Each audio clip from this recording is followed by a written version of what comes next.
My royal nemesis episode 10 की शुरुआत एक बड़े रिवील के साथ होती है। हमें पता चलता है कि उस मिस्टीरियस बदनसीब तारे के आने और कंग दानसिम के मॉडर्न दुनिया में आने को पूरे 3 महीने हो चुके हैं। रेडियो पर एक जॉकी भी इसी तारे की बात कर रहा होता है और कहता है कि किसी को नहीं पता यह तारा कब गायब होगा। इसी बीच कांग और सेगे एक दूसरे को गाले लगाते हुए नजर आते हैं। अब कैंग फाइनली से गाय को अपने पिछले जन्म और टाइम ट्रैवल का पूरा सच बता देती है। सब कुछ जानने के बाद भी से गाय उसे एक्सेप्ट कर लेता है और दोनों ऑफिशियली रिलेशनशिप में आ जाते हैं।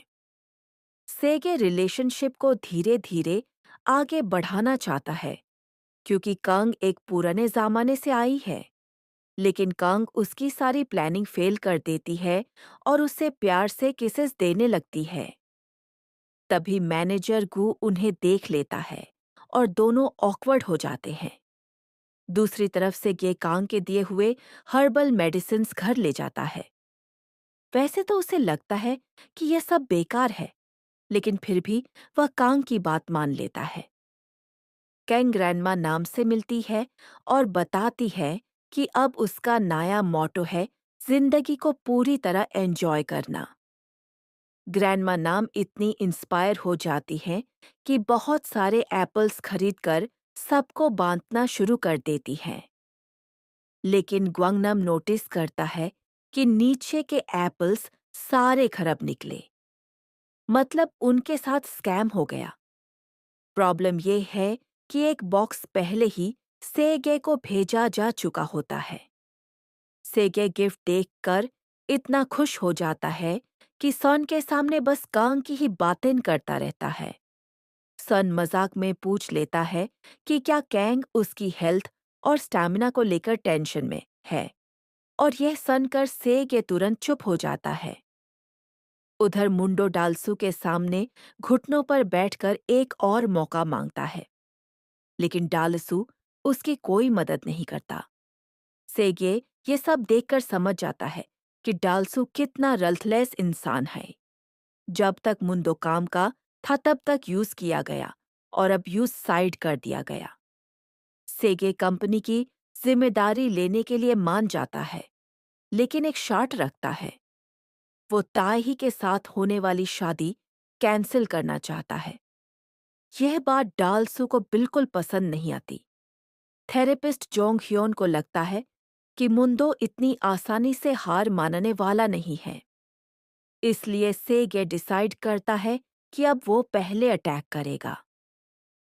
इसी बीच सेगे की आंट्स कंग के बारे में जानकारी निकालने के लिए फॉर्च्यून टेलर ग्युम के पास पहुंचती हैं। लेकिन ग्युम उनकी चाल समझकर उन्हें बाहर निकल देती है। सेओजून एक छोटे एक्सीडेंट का शिकार हो जाता है, लेकिन मुंडो को टेंशन न हो इसलिए सच छुपा लेता है। जब मुंडो को पता चलता है तो वह नैनी को ही ब्लेम करके नौकरी से निकल देता है। अब हमारे कपल की बात करें तो कांग से गे के लिए रोमांटिक डेट्स प्लान करती है। दोनों नामसान केबल कार भी जाते हैं, लेकिन कांग को पता चलता है कि उसे हाइट्स से डर लगता है। इस वजह से काफी फनी मोमेंट्स देखने को मिलते हैं। बाद में सेगे कंग से पूछता है कि क्या वो उसके घर रुक सकती है। कंग यूज टीज करती है, लेकिन फिर सेगे सच बता देता है कि वो अकेला महसूस करता है। कंग को रियलाइज होता है कि उसके पास सच में कोई अपना नहीं है। वो प्रॉमिस करती है कि वो हमेशा उसके साथ रहेगी। दूसरी तरफ ग्वांगनाम एक वन डिलीवरी जॉब कर रहा होता है।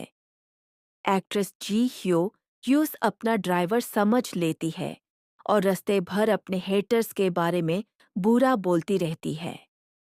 जब उसे सच पता चलता है तो वो घबरा जाती है और यूज चुप रहने की वार्निंग देती है। सेट पर कांग सबके लिए एप्पल कैंडी लेकर आती है जो उसने ग्वांगनाम की हेल्प से बनाई होती है। लेकिन कास्ट और क्रू को लगता है कि वह उन्हें मैनिपुलेट करने की कोशिश कर रही है। लॉक कैंडी स्वेंग देते हैं और बदला लेने के लिए उसका कॉस्ट्यूम भी खराब कर देते हैं। शूटिंग डिले हो जाती है और सारा ब्लेम कंग पर आ जाता है।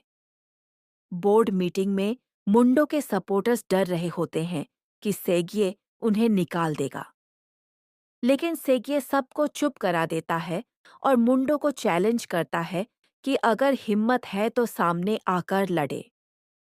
इसी दौरान दालसू फिशिंग कर रहा होता है और कंपनी की अपडेट्स ले रहा होता है। उसका कहना होता है कि बिजनेस फिशिंग की तरह है, सही वक्त आने पर मछली जरूर फंसती है। सेट पर जी ह्यो कांग को ग्वांग नाम को निकालने के लिए कहती है, लेकिन कांग उसका साथ देती है। खुश होकर ग्वांगनाम बची हुई सारी कैंडीज अपने क्लासमेट्स के लिए ले जाता है। डालसू और ताई ही मिलकर सेगे को शादी के लिए प्रेशर करने की कोशिश करते हैं, लेकिन सेगे सीधा वहां से चला जाता है।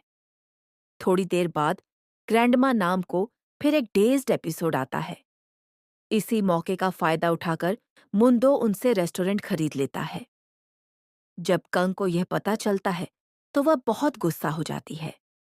सेगे सन की बात याद करके डिसाइड करता है कि अब उसे एक परफेक्ट बॉयफ्रेंड बनना चाहिए।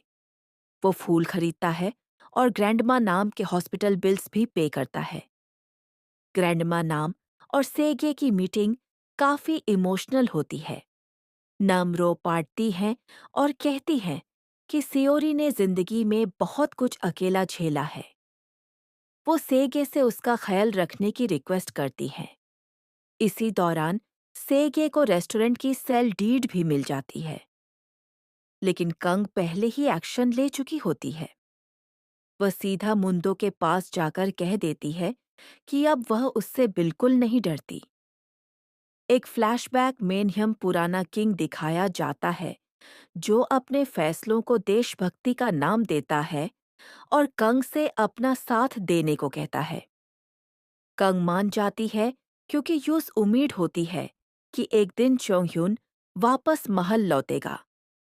प्रेजेंट में सेगे भी वहां पहुंच जाता है और गुस्से में मुंदो को पंच मार देता है। वो बताता है कि रेस्टोरेंट की डील लीगल नहीं है क्योंकि उसमें ज़बरदस्ती और मैनिपुलेशन हुआ था। घर लौटते वक्त सेगे कंग पर गुस्सा करता है क्योंकि उसने सब कुछ अकेले हैंडल करने की कोशिश की। कंग को यह बात पसंद नहीं आती क्योंकि यूस लगता है कि सेगे यूस कमजोर समझ रहा है। इसी बीच मुंदो दलसू को कंग और सेगे के रिलेशनशिप के बारे में बता देता है। साथ ही उसकी सेओ जून के साथ इमोशनल रियूनियन भी होती है। अगले दिन कंग और सेगे दोनों अपनी फाइट को लेकर रिग्रेट करते हैं। कंग अपनी फेवरेट लंच प्लेस पर जाती है, जहां दलसू उससे मिलने आ जाता है। वो कंग को गिल्ट फील कराने की कोशिश करता है और कहता है कि एक अकेली और आम लड़की कभी भी सेगे के लिए सही पार्टनर नहीं बन सकती। उधर सेगे भी सब ठीक करना चाहता है और कंग को कॉल करता है, लेकिन जैसे ही कंग फोन उठाने वाली होती है, एक सफेद ट्रक रेस्टोरेंट के अंदर घुस जाता है। कांग और डालसू दोनों बुरी तरह इंजर्ड हो जाते हैं और इसी शॉकिंग क्लिफहैंगर के साथ एपिसोड खत्म हो जाता है। Thanks for watching. अगर आपको यह रिकैप पसंद आया हो तो वीडियो को लाइक करें, चैनल को सब्सक्राइब करें और कमेंट करके बताएं कि आपको सबसे शॉकिंग मोमेंट कौन सा लगा। मिलते हैं नेक्स्ट रिकैप में।